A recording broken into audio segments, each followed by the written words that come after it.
Bismillahirrahmanirrahim. Assalamualaikum warahmatullahi wabarakatuh. Perkenalkan, nama saya Indah Sari dari PGMI 3. Saya akan menjelaskan tentang pencemaran lingkungan. Pencemaran lingkungan adalah masuk atau dimasukkannya makhluk hidup, zat, energi, atau komponen lain ke dalam lingkungan atau berubahnya tatanan lingkungan akibat kegiatan manusia atau proses alam. Pencemaran lingkungan ini pada umumnya dibedakan menjadi 3 macam, yaitu pencemaran udara, pencemaran air, dan pencemaran tanah. Yang pertama, pencemaran udara. Pencemaran udara adalah kehadiran satu atau lebih substansi fisik, kimia, atau biologi di atmosfer dalam jumlah yang dapat membahayakan kesehatan manusia, hewan, dan tumbuhan, mengganggu estetika dan kenyamanan, atau merusak properti. Pencemaran udara dapat ditimbulkan oleh sumber-sumber alami maupun kegiatan manusia. Adapun dampak pencemaran udara dari faktor alam, contohnya adalah aktivitas gunung berapi yang mengeluarkan abu dan gas vulkanik, kebakaran hutan, dan kegiatan mikroorganisme. Polut yang dihasilkan biasanya berupa asap, debu, dan gas. Penyebab polusi udara yang kedua adalah faktor manusia dengan segala aktivitas. Yang kedua, pencemaran air. Pencemaran air adalah suatu perubahan keadaan di suatu tempat penampungan air seperti danau, sungai, lautan, dan air tanah akibat aktivitas manusia.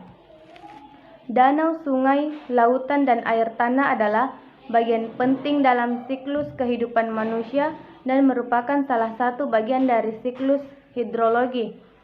Adapun beberapa dampak pencemaran air yang menjadi akibat dari perilaku demikian, misalnya kematian biota air, kerusakan rantai makanan, timbulnya wabah penyakit, dan kerusakan ekosistem perairan. Faktor penyebab pencemaran air.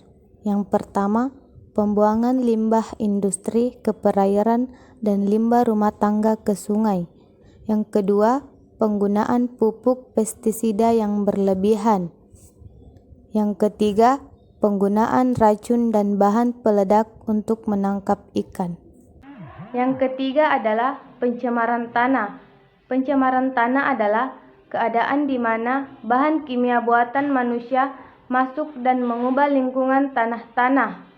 Adapun dampak pencemaran tanah adalah tanah akan menjadi tidak subur karena zat-zat polutan sudah merusak jaringan kesuburan tanah tersebut. Akibatnya, banyak tanaman yang tidak akan bisa tumbuh dengan baik. Masih serangkainya dengan dampak pencemaran tanah yang akan menurunkan tingkat kesuburan. Hal ini juga akan mengakibatkan pada masa hidup tanaman. Adapun penjelasan lebih detail mengenai penyebab pencemaran tanah. Yang pertama, limbah padat.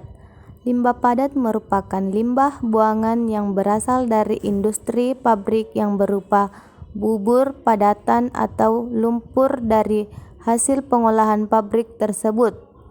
Misalnya saja limbah dari pabrik gula, rayon, kertas, pengawet buah, daging, ikan, dan lainnya. Yang kedua, limbah cair. Limbah cair merupakan limbah buangan dari industri yang bentuknya berupa cairan. Contohnya, limbah cair ini adalah seperti sisa dari pengolahan limbah logam ataupun limbah kimia.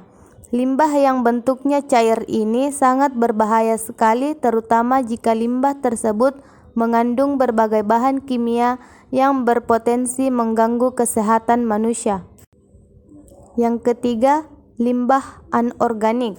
Limbah anorganik merupakan limbah yang tidak bisa mengalami penguraian yang dilakukan oleh mikroorganisme seperti bakteri dan jamur. Contoh dari limbah anorganik adalah kaleng bekas, botol bekas, kantongan plastik, dan yang lainnya.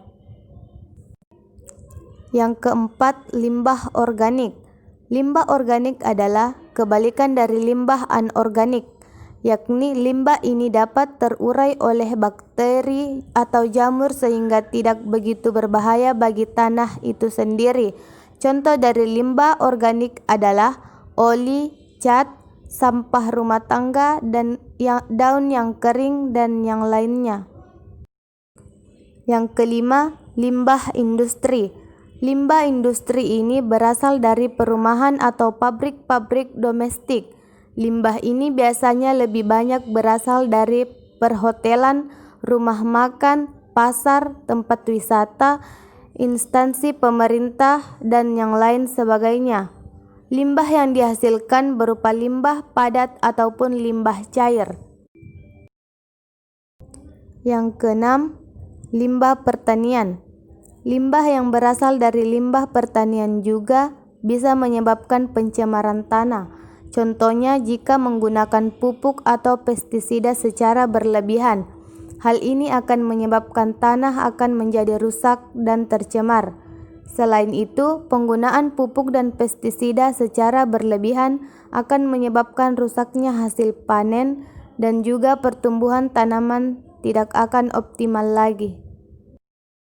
Kemudian, adapun beberapa cara yang dapat kita lakukan untuk mengatasi pencemaran lingkungan. Di antaranya yaitu membuang sampah pada tempatnya.